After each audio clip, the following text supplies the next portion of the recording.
ਬਹੁਤ ਸਾਰੇ ਭੈਣ ਭਰਾਵਾਂ ਦਾ ਆਈਲੈਟਸ ਜਿਹੜਾ ਹੈ ਉਹ ਕਲੀਅਰ ਨਹੀਂ ਹੁੰਦਾ ਅਤੇ ਉਹਨਾਂ ਨੂੰ ਬਹੁਤ ਸਾਰੀ ਪ੍ਰੋਬਲਮ ਫੇਸ ਕਰਨ ਨੂੰ ਪੈਂਦੀ ਹੈ, ਖਾਸ ਕਰਕੇ ਰੀਡਿੰਗ ਦੇ ਵਿੱਚ ਅਤੇ ਲਿਸਨਿੰਗ ਦੇ ਵਿੱਚ।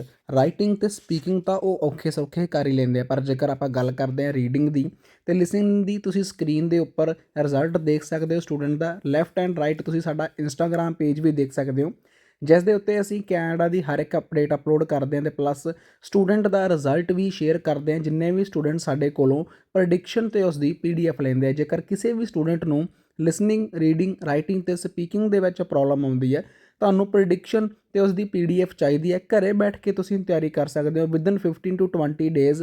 ਜੇਕਰ ਤੁਸੀਂ ਦਿਲੋਂ ਮਿਹਨਤ ਕਰੋ ਤਾਂ ਤੁਸੀਂ ਆਪਣਾ ਐਗਜ਼ਾਮ ਕਰੈਕ ਕਰਕੇ ਸੇਮ ਉਵੇਂ ਦਾ ਰਿਜ਼ਲਟ ਲੈ ਸਕਦੇ ਹੋ ਜਿਵੇਂ ਨਾ ਤੁਹਾਡਾ ਇੱਕ ਡਰੀਮ ਹੈ, ਜਿਵੇਂ 7.5, 8, 9 ਬੈਂਡ। ਪ੍ਰੂਫਾਂ ਦੀ ਗੱਲ ਕਰੀਏ, ਪ੍ਰੈਡਿਕਸ਼ਨ PDF ਦੇ ਵਿੱਚੋਂ last time 100% same reading, 100% same writing ਅਤੇ ਸਪੀਕਿੰਗ ਆਪਾਂ ਨੂੰ ਦੇਖਣ ਨੂੰ ਮਿਲੀ ਹੈ। ਉਸ ਦੇ ਪ੍ਰੂਫ ਤੁਹਾਡੀ ਸਕਰੀਨ ਦੇ ਉੱਪਰ, ਰਿਜ਼ਲਟ ਤੁਹਾਡੀ ਸਕਰੀਨ ਦੇ ਉੱਪਰ ਆ। ਜਿੰਨੇ ਵੀ ਸਟੂਡੈਂਟ ਸਾਡੇ ਕੋਲੋਂ ਪ੍ਰੈਡਿਕਸ਼ਨ ਲੈਂਦੇ ਆ, ਆਪਣੀ ਚੈਟ ਸ਼ੇਅਰ ਕਰਦੇ ਆ ਸਾਡੇ ਨਾਲ, ਅਤੇ ਉਸ ਤੋਂ ਬਾਅਦ ਉਹਨਾਂ ਦੇ ਬਹੁਤ ਵਧੀਆ ਆਪਾਂ ਨੂੰ ਬੈਂਡ ਸਕੋਰ ਦੇਖਣ ਨੂੰ ਮਿਲਦੇ। ਜੇਕਰ ਤੁਹਾਨੂੰ ਵੀ ਚਾਹੀਦੇ ਆ ਤੁਸੀਂ WhatsApp ਕਰ ਸਕਦੇ ਹੋ। Conversation between Mark Winston, who wants to learn Japanese, and Kathy Green, who is a receptionist at the World Language Academy. First, you have some time to look at questions 1 to 3.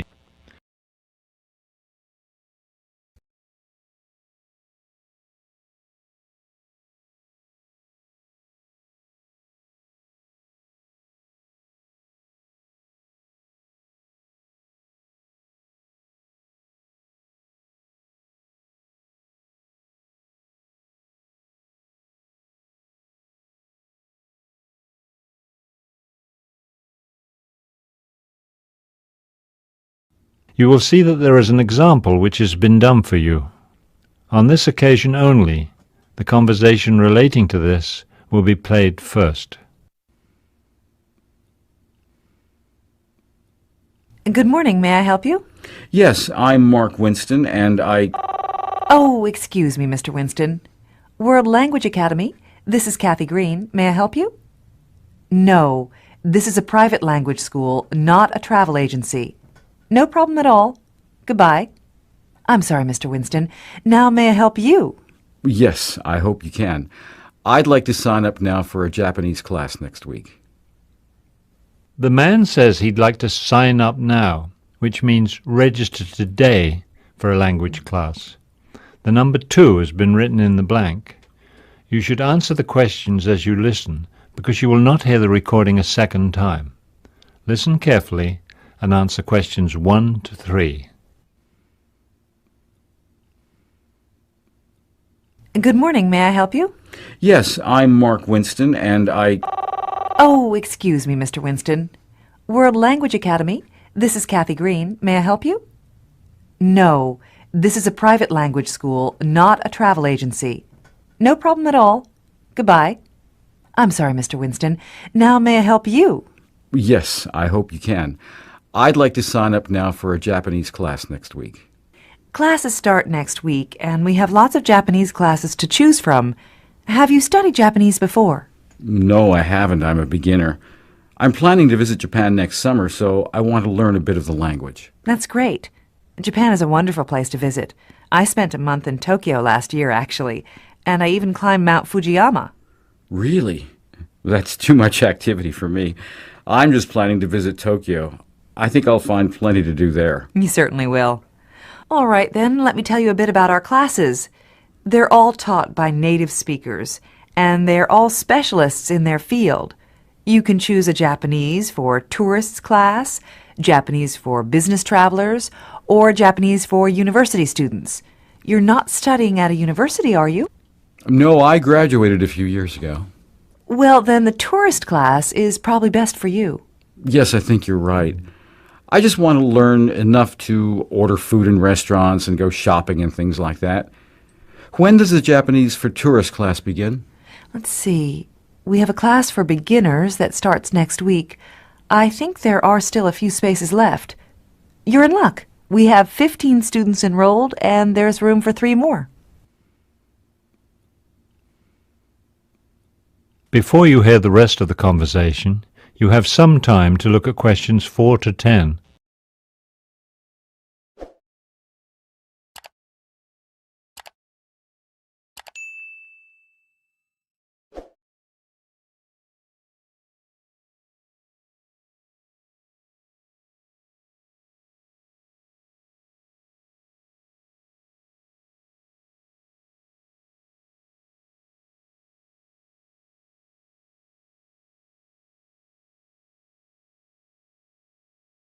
Now listen and answer questions 4 to 10.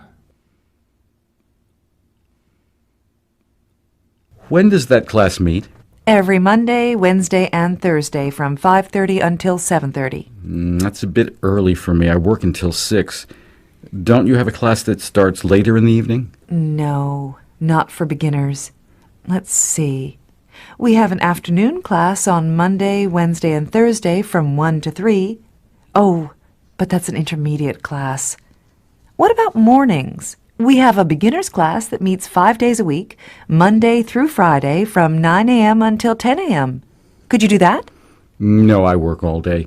I only have evenings and weekends free. The advanced class is Tuesday and Thursday from 7:30 to 9:30, but you've never studied Japanese before, have you? No, I don't know anything about it. Well, we have a beginner's class on Saturday from 9 in the morning until 2 in the afternoon. 9 until 2, that's a long class. We also have private tutors. Actually, I usually recommend private tutors because they give you individualized attention. You're the only student in the class, so the tutor teaches you according to your specific needs. It really is the best way to learn a language. It sounds great. I'd learn a lot that way, wouldn't I? You really would. And it's very convenient. You can arrange to meet with your tutor at whatever time suits you. Fantastic. How do I sign up? Well, how many hours a week do you want to study? We usually recommend 3 to 5 hours a week for a minimum of 4 weeks. Okay, I'll start with 3 hours a week. Great.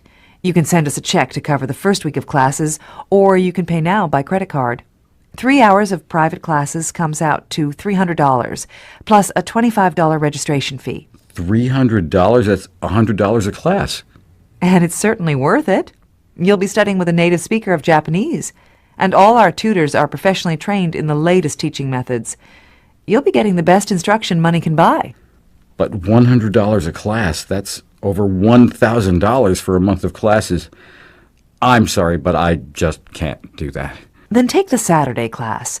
It's only $300 a month, and it's small. There will be only 4 or 5 students in it. Great, I'll take that class. Can I pay by check? Yes. Just bring your check to the first class. See you next Saturday at 9 o'clock. That is the end of section 1. You now have half a minute to check your answers.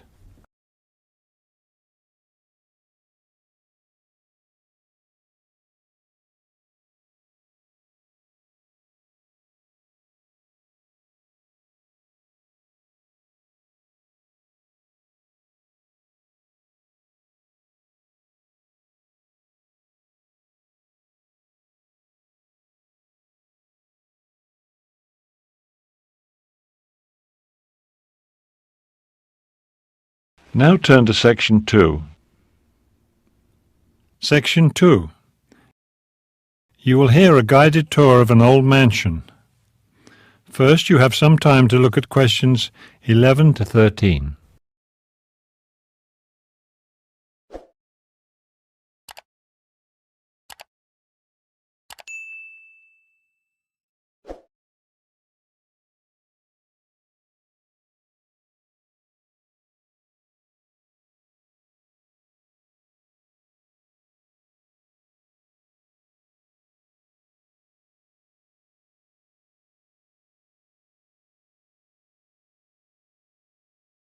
As you listen to the first part of the talk, answer questions 11 to 13.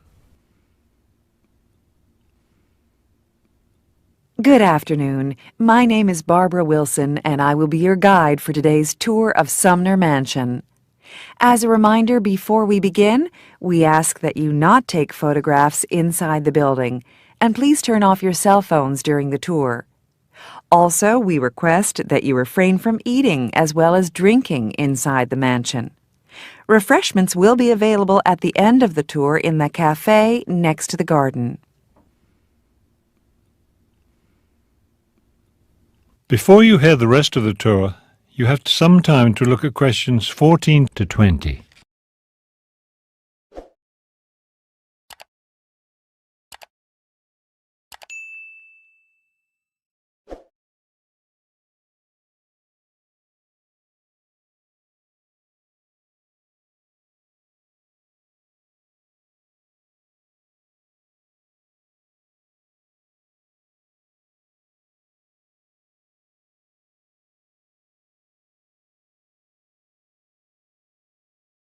Now listen and answer questions 14 to 20.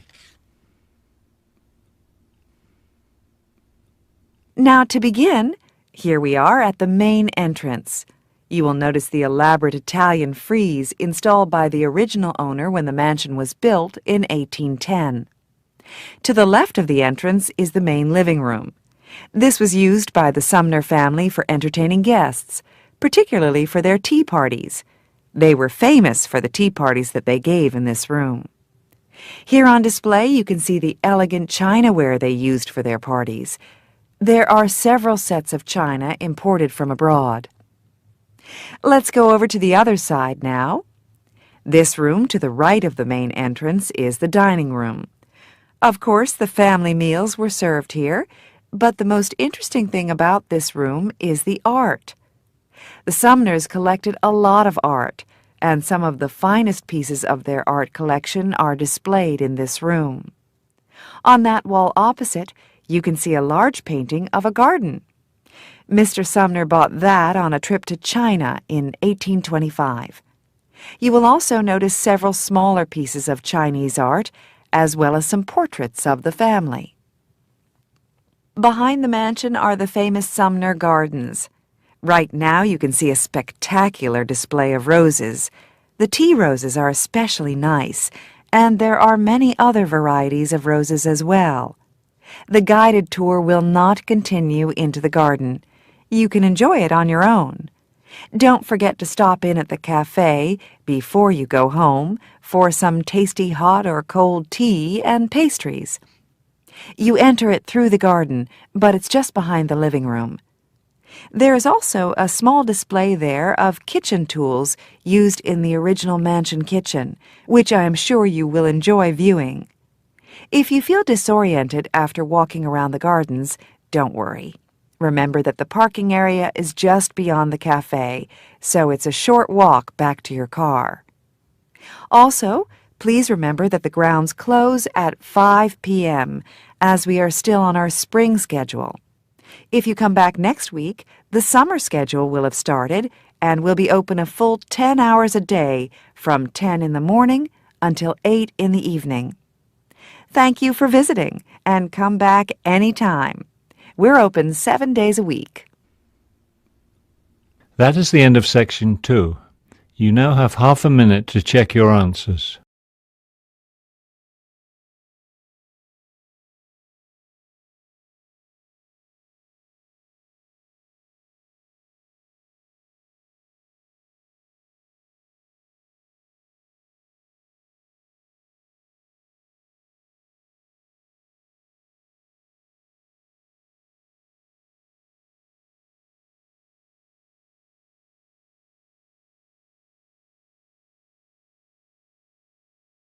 Now turn to section 3. Section 3. You will hear a panel discussion between the panel moderator and two panelists, Dr. Karen Akers and Dr. Fred Williams, both transportation consultants. In the first part of the discussion, they are talking about the future of public transportation.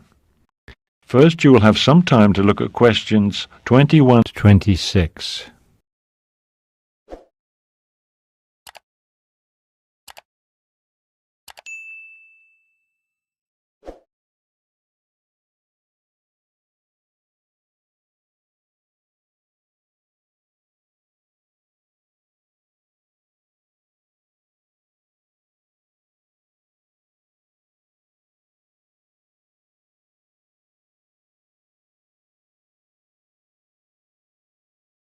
Now listen carefully and answer the questions 21 to 26. Dr. Williams and Dr. Akers, I want to thank both of you for coming today and sharing your thoughts on the future of public transportation. Glad to be here. Thank you. Let me ask you first, Dr. Williams. Traffic congestion is becoming more and more of a problem, and it's spreading. We're used to traffic jams in cities, but now we find traffic problems on many major highways that run between cities. What solutions do you see for the future of transportation? Many transportation experts, myself included, are excited about the potential of high-speed trains. These trains are having a great deal of success in Japan and in several European countries as well. They've actually been around for a while, since 1964, in fact. The first high-speed train was put into operation that year. What would the speed be exactly of a high-speed train? How would you define high-speed train? We usually call a train high-speed if it's capable of traveling at 200 kilometers an hour or faster. That's very fast. It would seem to open up a lot of possibilities for transportation between cities. Yes, that's right. 50 years ago or more, conventional trains were the major form of transportation between cities. Of course, they weren't high-speed trains, but nobody expected that then. Those old trains provided frequent, reliable, and affordable long-distance transportation, and most people used them. Then things changed. Cars and highways were improved, so more and more people started driving cars. Cars are a great form of transportation. Everybody loves them because they're so convenient. But we usually use cars for local trips, shopping and going to work and things like that. That's true. For long-distance trips, most people nowadays rely on planes. Plane service is more frequent and affordable now than it was in the past, so planes, like cars, have become more convenient for people. Meanwhile, trains have more or less fallen by the wayside as a common means of transportation. But with everybody driving cars and taking planes, we have a lot of congestion. And not just on the roads. Airports have become very crowded too. Exactly. We have congestion everywhere now, so we need to look at new forms of transportation. Before you hear the rest of the conversation, you have some time to look at questions 27 to 30.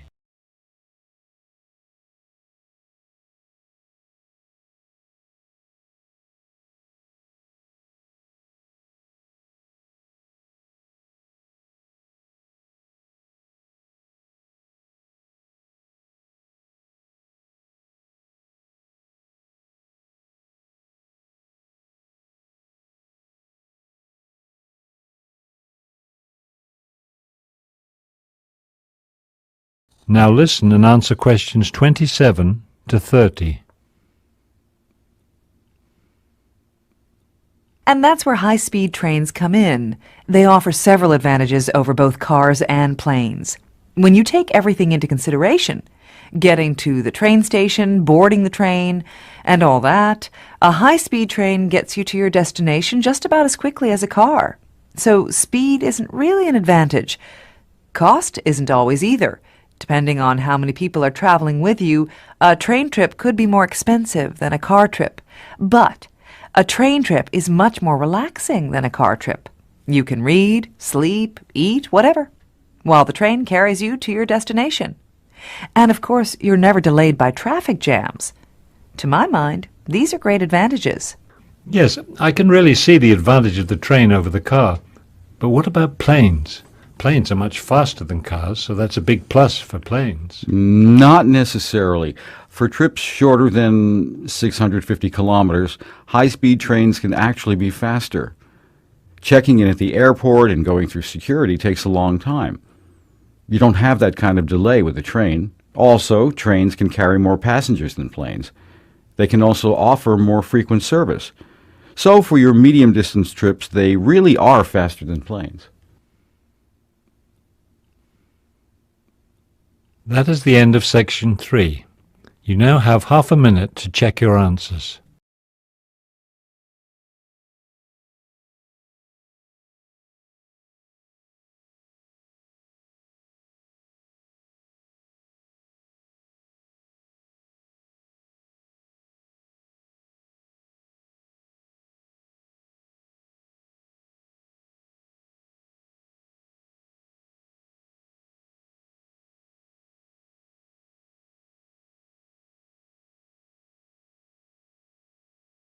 Now turn to section 4. Section 4.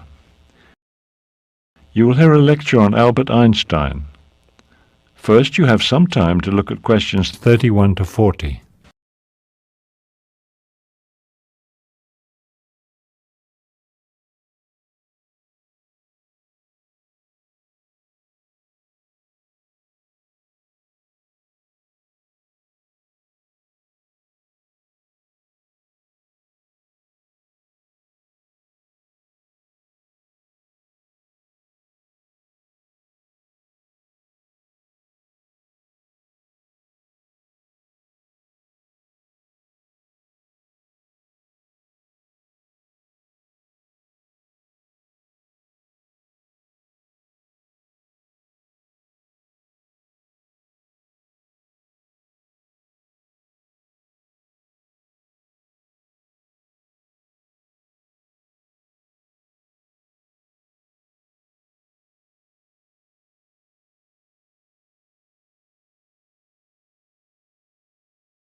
Now listen carefully and complete the timeline in questions 31 to 40. Today, I want to talk about the early life of a man whose name is synonymous with genius, Albert Einstein. He's well known, of course, for his work in physics, especially his theory of relativity. This is a term that everyone has heard, but few laypeople, and I do not mean to include you in this group, but few non-physicists understand. Equally incomprehensible to most people is why Einstein, the genius, did so poorly at school. There are some questions, actually misconceptions, about his early life, particularly about his lack of success in school, that I want to clear up for you. Let's look now at some true facts about the life of this famous man. Albert Einstein was born in Germany in 1879. As a child in school, he had a reputation as a slow learner. Now, there were a couple of theories about why he could not keep pace with his classmates. He may have had some sort of learning disability. We don't know for sure. Another theory about his slow learning is that he may have suffered from a condition related to autism. Whether it was a learning disability or not, Einstein himself believed that his slowness actually helped him develop his theory of relativity. He said that he ended up thinking about time and space at a later age than most children, at a time when his intellect was more developed. He didn't even begin to study mathematics until he was 12. There are popular rumours that he failed his math classes, but this is actually not true. Mathematics was a later passion. His first was the violin. Like many intellectuals, Einstein had a passion for music. He started his study of the violin during elementary school and continued playing the violin for the rest of his life. When Einstein was 15, his family moved to Italy. Soon after that, his parents sent him to Switzerland, where in 1896 he finished high school. After graduating from high school, he enrolled in a Swiss technological institute. In 1898, he met and fell in love with a young Serbian woman, Mileva Marić. Marić was a mathematician, and Einstein considered her his intellectual equal. Einstein received a teaching diploma in 1900. The next year, he became a Swiss citizen. Although he had his teaching diploma, he had a hard time finding a teaching job. In fact, he never did find one. A friend's father helped him get a job at the Swiss Patent Office. He began working there in 1902. His job involved reviewing inventors' applications for patents. When he looked over the applications, he often found faults in the applicants' drawings. He would make suggestions so they could improve their designs and better their chances for receiving a patent. The same year Einstein began working at the patent office, he and Mileva had their first child, a daughter. Although they didn't actually get married until 1903, their son was born the following year. There's no record of whether the two children inherited their father's learning disability. That is the end of section 4. You now have half a minute to check your answers.